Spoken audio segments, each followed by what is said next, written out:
At no point in your rambling, incoherent response were you even close to anything that could be considered a rational thought. The craziest thing I've ever seen in any movie ever happens in this movie.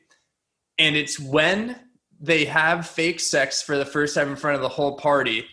Before that, the reason they were able to is because Melanie Bostic, who had the party, was just like, yeah, no, take my room. She was just like, hey, I need to have sex in a room. Like, where can I do it?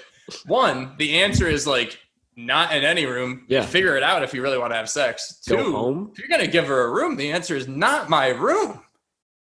Do you have no other rooms? What are we doing? Like, who offers their personal room immediately? No hesitation. If there was a gun to my head and it was like my room or my parents' room, I'm going my room. But she willingly offered that up. And that is the craziest thing I think I've ever seen. I was disgusted. I forgot about that. I was disgusted last night. It takes you out of it for a second because you're like, whoa. Did she just do that? No. You almost like, it's great that it's a rewatch because you almost have to take the remote and go back 10 seconds and be like, I just got to see this transpire again, because who in their right mind is going to be like, you could have my room? What? Melanie Bostic. That's who. Melanie Bostic, you crazy person. Party at Melanie's. Just Melanie's so frugal with her room. Like, what else is she letting people do in her room?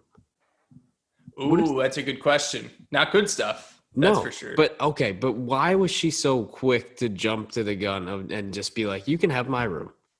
Has this happened before to Melanie? You know what? I bet Melanie's room might have been, she had the spare sheets on the bed. Yeah. That room was used before that night, I bet. Do you think during that night? That one part of the movie, because it's kind of like everybody going, whoa, what? Because I feel like they kind of had to throw it in as Melanie's room. But what are they going to say? Oh, go use the guest room? I guess they could say that, but I feel like it's even funnier and it brings you into it. I'll tell you what. It's like, all right, it's Melanie's room. That's why they pay the big bucks, kid. Guest room's good. Because I was going to say, I don't know. It's like, nothing to offer here. Oh, the garage? Gotta be Melanie's. Is hers the only room with a keyhole they could see through? I guess. I don't know. Melanie is top crazy in this movie. Number two crazy, real close behind, is Lisa Kudrow's character. What I love about her in general is that she pivoted from that Friends role into like anything you see her in now. She's like the strong, slightly power abusive lead. Like, not lead, but she's a character who is in a power position and abuses that power for her own gain, which I love. Yeah. I mean, she's amazing at it. And in this movie, she's the guidance counselor who does that exact thing. Yeah. You know what I think? Yeah.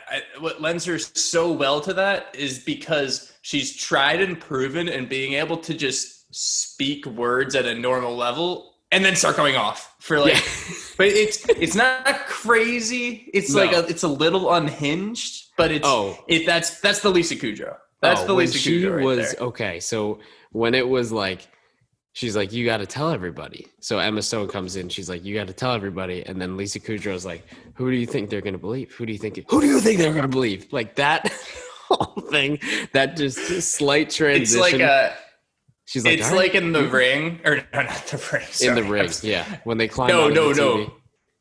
Very, very different than The Ring. In Lord of the Rings. Yes. When Bilbo is like, when he sees the ring and then all of a sudden his eyes go purple and he's like, ah. Yeah. Slight transition. She kind of does. So if there's a scale, he's all the way up here. Yeah. And then normal down at the bottom. Mm-hmm. I would put Lisa Kudrow in the bottom quarter. She's not quite at half. You're in the Kudrow zone. Oh, the Kudrow. Yeah, the Kudrow. Kudrow zone. Yeah, Kudrow.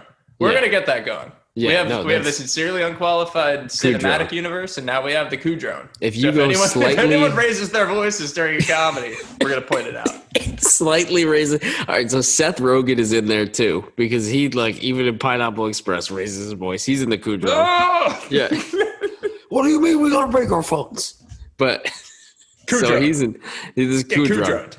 He's in, but her character is great because she is the guidance counselor. So she's supposed to be the representative of like, I'm here to help. I'm your light in this madness that is high school.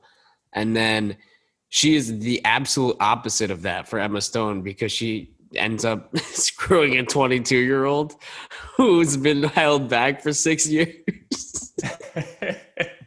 Like, it's legal though, she said. She is the meanest guidance counselor I think I've ever seen in my life. Well, she's obviously just a piece of crap person, you know? Yeah. She's not a good person. When Emma Stone's in there and she's like trying to explain the situation to her, she just pulls out all the condoms. She's like, you're going to need these. She's like, actually, I don't. She's like, you're going to need these. Don't get trapped into a situation that you don't want to be in. Like, you're going to need these. Yeah, that was a good moment to feel bad for Emma Stone. Like, I mean, obviously, you kind of feel bad for her the whole time, even though she seems to be enjoying what she's doing.